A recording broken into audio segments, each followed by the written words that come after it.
जी viewers, अब हम जो हैं वो अभी जो फ्यूचर परफेक्ट पढ़ा था और फ्यूचर परफेक्ट कॉन्टिन्यूस पढ़ा था, तो उसकी अब एक्सरसाइजेस पर हम आ गए हैं। तो ये जो पहली एक्सरसाइज है ये फ्यूचर परफेक्ट की है, ठीक है। इसमें question number 1, rewrite the following as negative sentences. अब यहाँ पे हमें जो सेंटेंसेस दिए हुए हैं वो अफर्मेटिव हैं, यानी पॉजिटिव या सिंपल सेंटेंस हैं। इसको हमें चेंज करना है negative. And how will we change it into negative? By putting not in between will and have, ठीक है। विल और हैव के दरमियान हम नॉट लिख देंगे, ये सेंटेंस नेगेटिव बन जाएगा। For example number 1, the sun will have risen before we get up, ठीक है। अब इसको नेगेटिव बनाना है तो the sun will not have risen before we get up. और इसी तरीके से लास्ट वाला है number 8, he will have put out the light before he goes to bed. And now इसको हम नेगेटिव में चेंज करेंगे, he will not have put out the light before he goes to bed, ठीक है। अच्छा, question number 2 है, rewrite the following as interrogative sentences. Interrogative में simply क्या करना है हमें कि जो हेल्पिंग वर्ब है विल, उसको उठा के स्टार्टिंग में ले आएंगे, ठीक है। तो उसको सबसे पहले ले आएंगे, उसके बाद फिर हम सब्जेक्ट लेकर आएंगे, और फिर उसके बाद हैव है, फिर वर्ब की थर्ड फॉर्म होगी, उस पर फिर रेस्ट ऑफ द सेंटेंस जो भी हमारा होगा वो आ जाएगा, ठीक है। द रेन नंबर 1 है, the rain will have stopped when the show is over. अब इसको इंटरोगेटिव में चेंज करेंगे तो क्या बना देंगे, will the rain have stopped when the show is over, और इसको क्वेश्चन मार्क डाल देंगे, ठीक है। तो ये हमारा जो है, ये हमें इसको इंटरोगेटिव में इस तरीके से चेंज करना है, ठीक है। ये सारे इंटरोगेटिव की बाकी जो है एक्सरसाइज है, और ये है correct the following where necessary. जहाँ पे गलती है वहीं पे हमें इसको करेक्शन करनी है, और जहाँ पे सेंटेंस जो है वो सही है उसमें हमें करेक्शन कुछ भी नहीं करनी, ठीक है। नंबर 1 है, the dog will have bitten him before he will run away, ठीक है। इसमें हमारे पास जो भी मिस्टेक है उसको हमें ठीक करना है, ठीक है। अब देखें दो दो विल आ रहे हैं इसमें, ठीक है। तो इसमें अब क्या करेंगे, द डॉग है, विल हैव, बिटन है, हिम, यहाँ तक तो सही है। Before he will run away आ गया ना, अब दोबारा से जो विल आ रहा है ना तो ये नहीं आएगा हमारे पास। इसी तरीके से नंबर 8 वाला देख लेते हैं, will have not set the sun before you will cross the river, ठीक है। अब इसमें जो है विल हैव नॉट सेट, तो अब यहाँ पे सन जो है विल के बाद आ जाएगा, विल द सन, ठीक है। उसके बाद हैव नॉट करके फिर आगे हमारे पास आ जाएगा, ठीक है। ठीक है, ये आपका हो गया।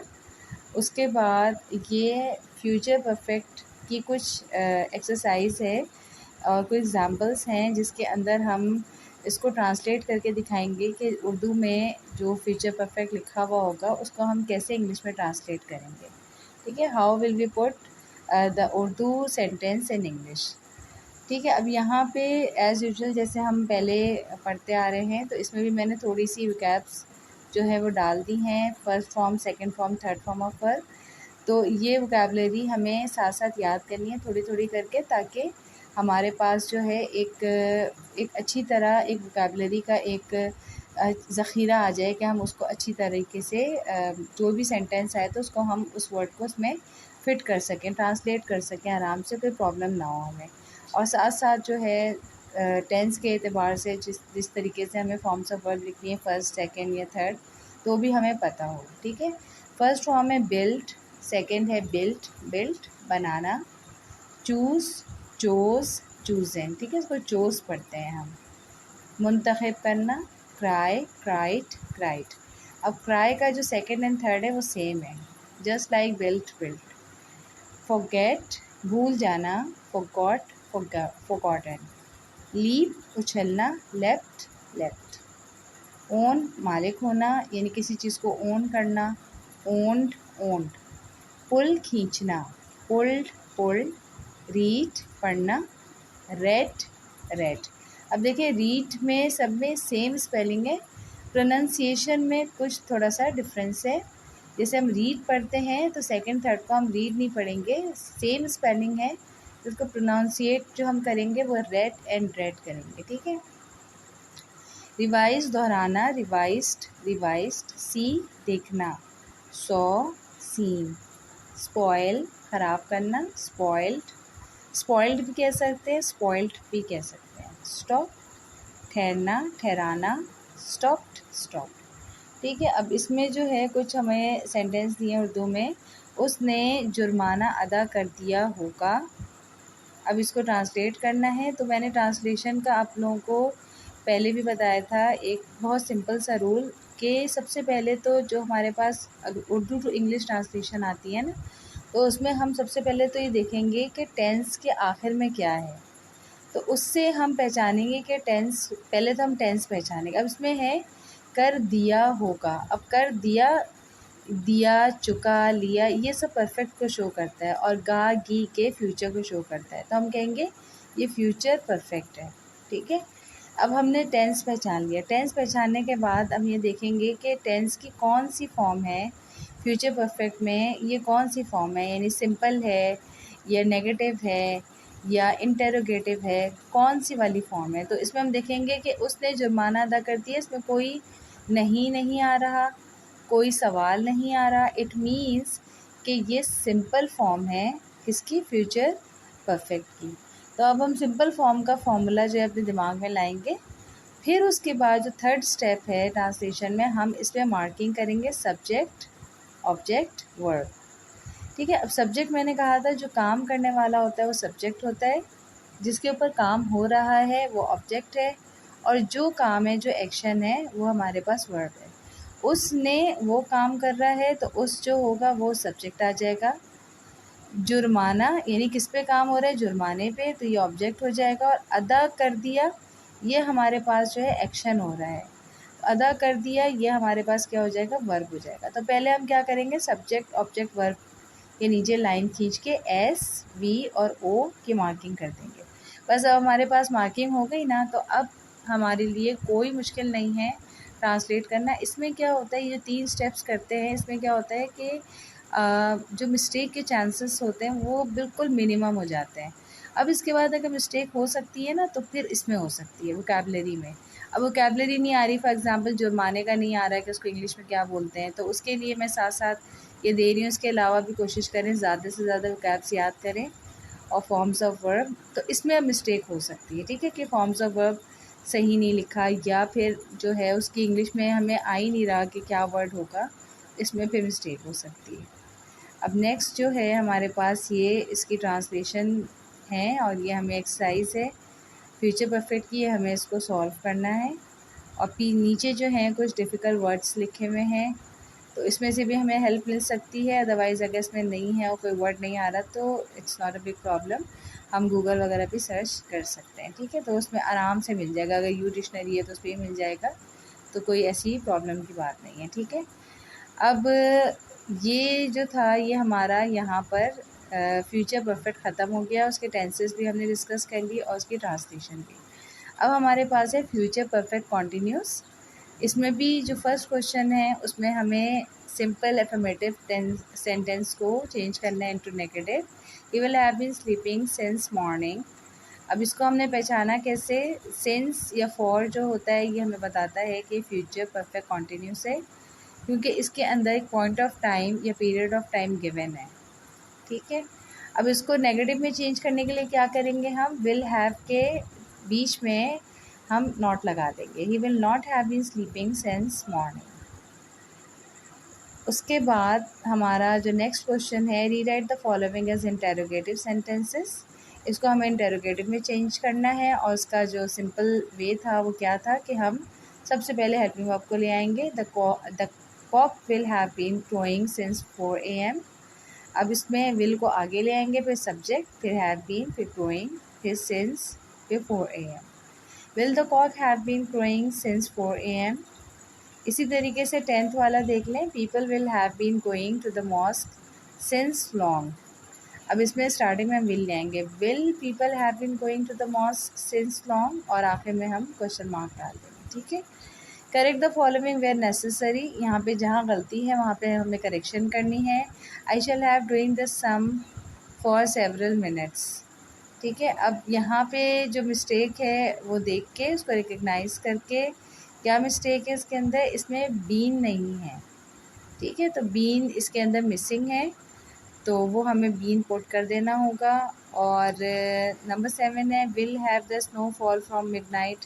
इसमें भी हमारे पास बीन नहीं है और थोड़ा सा जो ऑर्डर ऑफ सेंटेंस है वो भी सही नहीं है। विल के बाद जो है द स्नो आएगा, will the snow have been fall from midnight. ठीक है, तो अब फॉलिंग हो जाएगा, सही है यहाँ पे, क्योंकि वर्ब की फर्स्ट फॉर्म के साथ आईएनजी आ जाएगा ना, तो ये हो जाएगा will the snow have been falling from midnight. अच्छा, उसके बाद ये हमने थोड़े से वोकैब्स ले लिए हैं, forms of verb. First form, second form and third form है। बर्न, अब यहाँ पे चलाना लिखा है ना, ये मिस प्रिंटिंग है, चलाना नहीं है, ये जलाना है। बर्न का मतलब होता है जलाना, ठीक है। अब बर्नट, बर्नट। कुक, पकाना, कुक्ड, कुक्ड। फीड, खिलाना, फेट, फेट।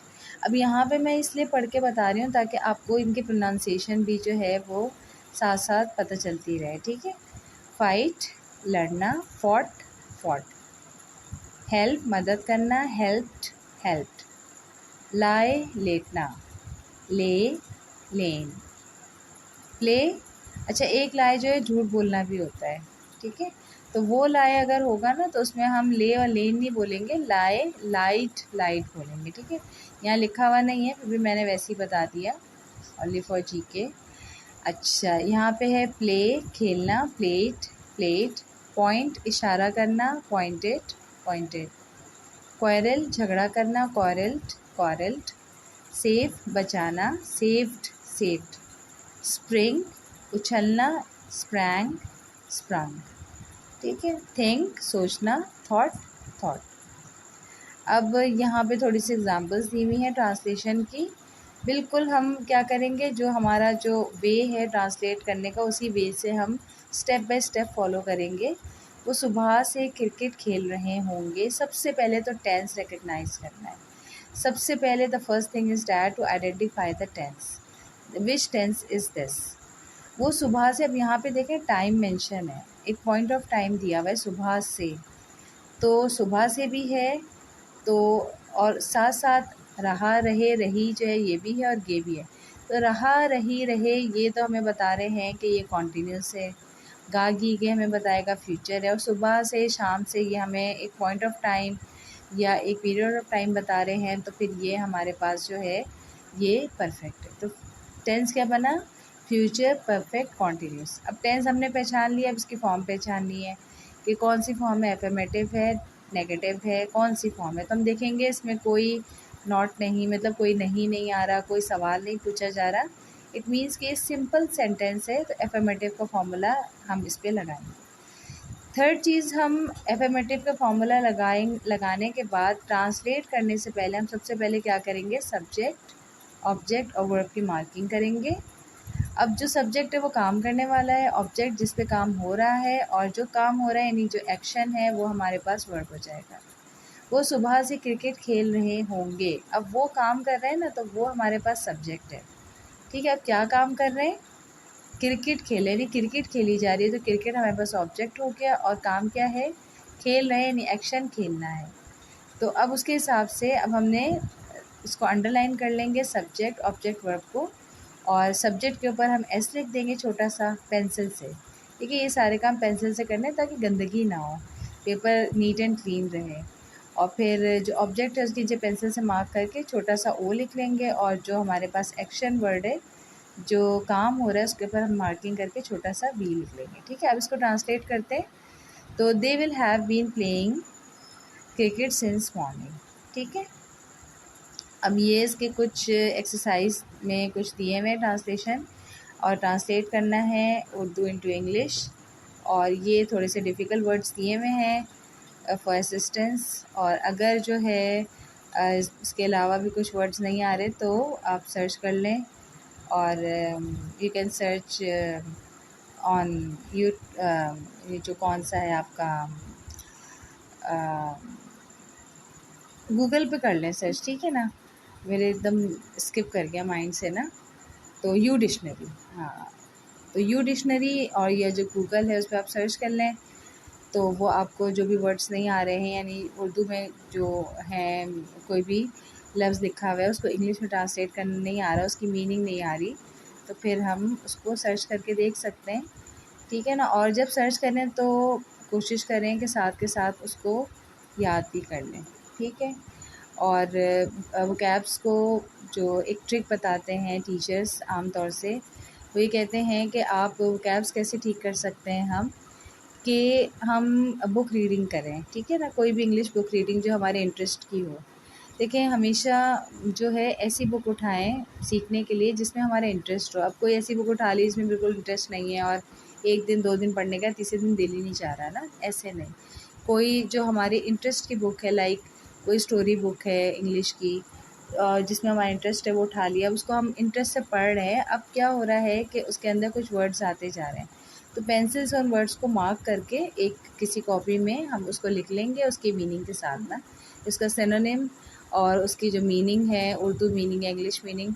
वैसे तो कोशिश यही करनी चाहिए कि इंग्लिश टू इंग्लिश जो है मीनिंग ढूंढें। इससे क्या होता है, इसका फ़ायदा ये होता है कि हमारे पास जो है वर्ड्स जो हैं ज़्यादा से ज़्यादा हो जाते हैं, ठीक है ना। हमारे पास क्वांटिटी ऑफ वर्ड्स ज़्यादा हो जाती है, कलेक्शन ज़्यादा हो जाती है। जब इंग्लिश टू इंग्लिश में हम मीनिंग कर रहे होते हैं ना, तो क्वांटिटी और कलेक्शन हमारी वर्ड्स की बहुत ज़्यादा हो जाती है। तो कोशिश तो ये होनी चाहिए कि इंग्लिश टू इंग्लिश करें, उर्दू को बीच में स्किप कर दें, अदरवाइज़ जो है वो वर्ड्स कलेक्शन हमारे पास कम हो जाएगी। तो उसमें सिनोनिम्स जो हैं वो किसी भी वर्ड के सिनोनिम्स 2-3 वो देख लें और उसके बाद उसकी मीनिंग है और एक सेंटेंस भी उसका बना लें कि इसका सेंटेंस क्या बन सकता है, ताकि वो अच्छे से वर्ड समझ में आ जाए। तो कॉपी में लिख लिया उसको। अब लिखने के बाद जो ना डेली जो है, जैसे हम 1 पेज रीड कर रहे हैं, 2 पेज रीड कर रहे हैं, उसके अंदर से वर्ड्स हमारे पास निकलते जा रहे हैं, उसको हम एक पेज पे लिखते जा रहे हैं, ठीक है। और उसका याद करने का तरीका ये कि रोज़ाना वो जो कॉपी है हम उसको खोल के बैठ जाएं और एक जो है रिव्यू कर लें उस कॉपी का जहाँ से हमने लिखा है स्टार्टिंग से। तो इस तरीके से हार्डली 10 डेज़ या 12 डेज़ गुजरेंगे, हमें याद किए बगैर वो सब कुछ याद हो जाएगा। तो ये जो रिव्यू होता है, जो रिवीजन होता है, ये बहुत नेसेसरी होता है, क्योंकि कोई भी चीज़ हम पढ़ लेते हैं तो वो सही से हमारे माइंड में नहीं बैठती, सही से मेमोराइज़ नहीं होती जब तक उसको थोड़ा-सा रिवीजन ना हो ना, तो ये रिवीजन बहुत ज़रूरी होता है। तो इस तरीके से जो वर्ड कलेक्शन है वो बहुत अच्छी हो सकती है और हमारी जो वोकैबुलरी है वो बहुत जो है वो वास्ट हो सकती है। तो इस तरह की भी कोशिश रखनी चाहिए कि साथ कोई एक ऐसी बुक रीडिंग में रहे हमारे पास इंग्लिश की, जिससे हमारे वोकैब्स जो हैं ज़्यादा से ज़्यादा कलेक्शन हो सके और ज़्यादा से ज़्यादा वर्ड्स जो है हमें पता चल सके, ठीक है। चलें, बस आज के लिए इतना लेसन इनफ है। फिर अल्हम्दुलिल्लाह हमारे टेंसेस कंप्लीट हो गए हैं। तो अब इंशाल्लाह ताला हम नेक्स्ट देखते हैं क्या लेते हैं, एक्टिव पैसिव है या डायरेक्ट इनडायरेक्ट है। जो मुझे लगा कि टेंसेस से बिल्कुल रिलेट कर रहा है और टेंसेस के साथ साथ आपको अगर उसको कराया जाए तो वो बहुत जल्दी समझ में आ सकता है, तो मैं वही पिक करूँगी। और आई थिंक एक्टिव पैसिव जो है वो आपको इस टेंसेस के फ़ौरन बाद कराने चाहिए, क्योंकि डायरेक्ट इनडायरेक्ट थोड़े से उसमें एक वेरिएशन है और उसके कुछ अपने रूल्स हैं, तो वो हम बाद में देखेंगे। और ये है कि एक्टिव पैसिव जो है वो बिल्कुल इसको समझने का, उसको समझना बहुत ईजी हो जाता है। तो इंशाल्लाह अब हम कोशिश करेंगे कि एक्टिव पैसिव स्टार्ट कर लें इसके बाद, ठीक है। चलें, ओके, अस्सलाम वालेकुम।